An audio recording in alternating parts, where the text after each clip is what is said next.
Salut, j'espère que vous allez bien. Aujourd'hui je vous retrouve pour le 24e jour et déjà avant toute chose, bon réveillon de Noël. Je vais vous parler d'un livre et je suis désolée mais c'est pas un livre qui va être joyeux parce que c'est un livre, je vais vous parler d'un livre qui m'a fait grandir. Et pour cette catégorie, j'ai décidé de vous parler de Restez fort de Emily Monk. C'est publié chez Slatkin et compagnie et c'est un témoignage sur le harcèlement scolaire. Je vais vous lire le résumé parce que c'est quand même assez fort les mots qui sont utilisés et je trouve qu'on peut pas faire mieux, on va dire, je ne peux pas m'approprier ce texte.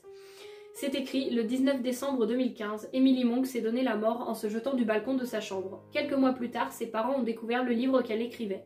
Ses mémoires inachevées racontent à mots choisis le quotidien d'une adolescente brisée par le harcèlement scolaire. Restez fort, conseille Emily à ses futurs lecteurs. Sa famille l'a prise au mot. Comme vous aurez pu le deviner dans le résumé, on est sur un cas de harcèlement scolaire, mais ce n'est pas la fille qui témoigne, ce sont ses parents, sa famille, sa sœur, des personnes aussi de son école.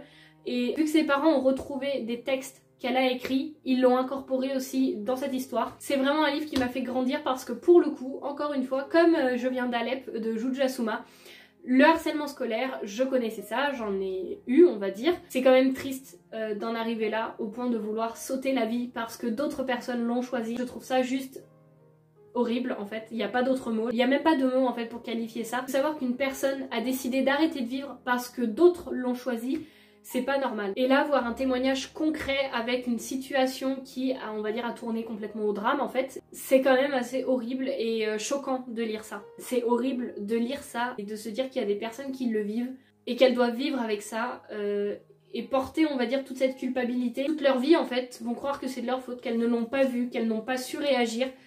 C'est quand même horrible. Je vais pas vous en parler plus longtemps parce que c'est le réveillon de Noël et je veux pas non plus vous foutre le moral à zéro. Mais voilà, je voulais quand même vous parler de ce livre qui pour moi me semble très important, très poignant, très impactant, tout ce que vous voulez. Et puis c'était aujourd'hui qu'il fallait que je vous parle d'un livre qui m'a marqué, qui m'a fait grandir.